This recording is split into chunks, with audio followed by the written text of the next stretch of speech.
1심 재판과 관련된 내용들, 그러니까 11월 15일 있을 공직선거법 관련된 혐의, 그리고 25일에 있을 위증교사 관련된 협의에 대해서도 저희가 그래픽을 한번 정리를 해서 보여드리도록 하겠습니다. 화면 함께 보시죠. 자, 이건 공직선거법과 관련된 내용 먼저 보여드리겠습니다. 성남시장 재직 당시 김문기 씨 모른다고 했던 발언, 이건 이재명 대표 이렇게 얘기하고 있는데 문답식 프로그램에서 즉흥적으로 한 발언이었다라고 얘기를 하면서 자신의 죄가 없다라고 주장하고 있습니다. 백현동 부지 용도 변경, 이건 국토부의 협박 때문이다라는 어떤 혐의에 대해서는 협박이라는 말은 순간적으로 답변하는 과정에서 쓴 표현이다라고 얘기를 하면서 죄를 피해가려고 하고 있습니다. 자, 두 개의 1심 재판 선고 초읽기에 들어갔는데 왼쪽에 보이는 위증교사 혐의 11월 25일에 있을 1심 선고 관련된 내용입니다. 2018년 이재명 대표가 검사 사칭은 누명이다라고 주장했고 2020년 허위사실 유포 무죄가 나왔습니다. 그래서 지금 이재명 대표가 대통령 후보가 될 수 있었고 그리고 더불어민주당의 당 대표로서 지금 역할을 하고 있고 국회의원도 할 수 있는 어떤 그 결정적 계기가 됐던 저 2020년 사건이었습니다. 2023년 10월 검찰이 이재명 대표 위증 요구했다라고 기소를 했고 그리고 2024년 11월 25일 1심 선고, 이제 검찰은 3년을 구형해 놓은 상황입니다. 25일 1심 선고 과연 어떻게 될지 저희가 계속해서 지켜봐야 되는 것들이고, 그리고 이번 주 금요일에 있을 공직선거법 위반 혐의와 관련해서 김문기 씨 몰랐다, 그리고 국토부의 협박이다라는 부분, 지난 20일 징역 2년을 검찰은 구형했습니다.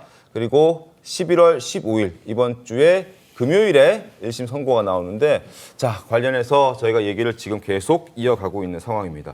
자, 그리고 백현동 개발 의혹과 관련해서는 과거 이재명 대표의 호위무사를 자처했던, 그러나 지금은 마음을 확 돌려버린 이수진 전 의원, 어떻게 얘기했는지 들어보겠습니다.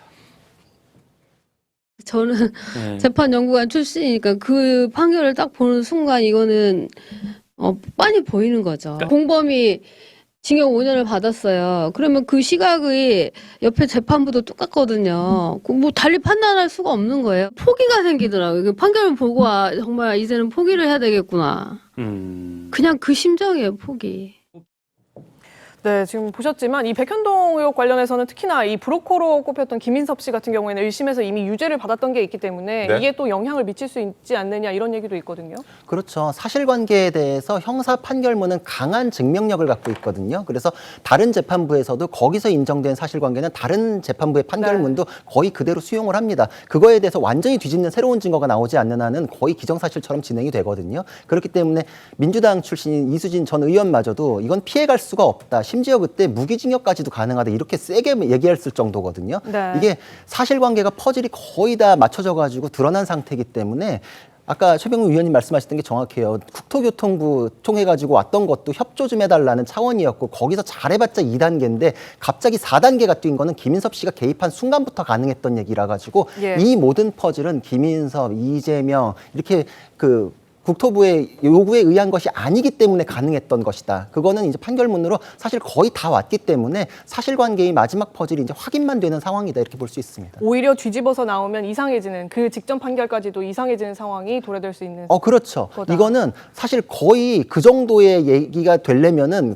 완벽하게 우리가 들으면서 납득될 정도의 증거가 이미 언론 보도가 나왔어야 돼요. 한다. 예, 근데 그런 거 없이 진행됐는데 갑자기 뒤집는 거는 사실 생각하기가 어렵습니다. 만약에 이재명 대표 1심에서 유죄 선고가 난다면 민주당 당장 지난 대선 선거 자금도 다 토해내야 된다 이런 얘기 있거든요. 이제 100만 원 이상 네. 나오면 이제 434억 원을 토해내야 되죠. 근데 이게 뭐 저도 이제 뭐 판사들 뭐 이렇게 좀 아는 분들한테 쭉 설문을 해봤어요. 제 예. 개인 차원의 설문. 네. 근데 100만 원 이상 나온다고 얘기하는 분들은 많지 않더라고요. 아, 그래서 어떤 근거로 그렇게 말씀하시는 그러니까 제가 근거까지 다 꼬치꼬치 물은 건 아니고 예. 일종의 제 개인 차원의 설문이었으니까. 그런데 그 뭐 이렇게 대충 얘기한 건 뭐냐면 이 선거가 이제 일단은 진 선거고 네. 그리고 이게 영향을 그렇게 많이 줬느냐를 따지기가 그렇게 쉽지가 않고 그래서 상대적으로 100만 원을 넘기는 쉽지 않을 거다 이렇게 얘기를 하는데 또 이제 그 여당 측의 주장은 그럼에도 불구하고 반성을 한 번도 하지 않았지 않냐. 네. 그렇기 때문에 이게 좀 세질 수 있다 이런 얘기는 하시더라고요. 그래서 그거까지 좀 물어봤는데 그렇게 가지는 않을 것 같다고 답한 분들이 좀 많아서 저는 뭐 유죄가 나오더라도 100만 원 이상 나오긴 좀 쉽지 않을 것 같다는 생각이 개인적인 생각입니다. 정무적 판단이 조금 가미될 네. 여지가 있다 지금 그렇게 보시는 것 글쎄 같습니다. 누구한테 물어보셨는지 모르지만 네. 제가 물어본 판사 출신이나 이 사람들하고 많이 다르네요. 선거 승패가 이 판단에 영향을 주지는 않지 않습니까? 어떻습니까? 아니 근데 실무적으로 주기는 합니다. 그렇습니까? 예.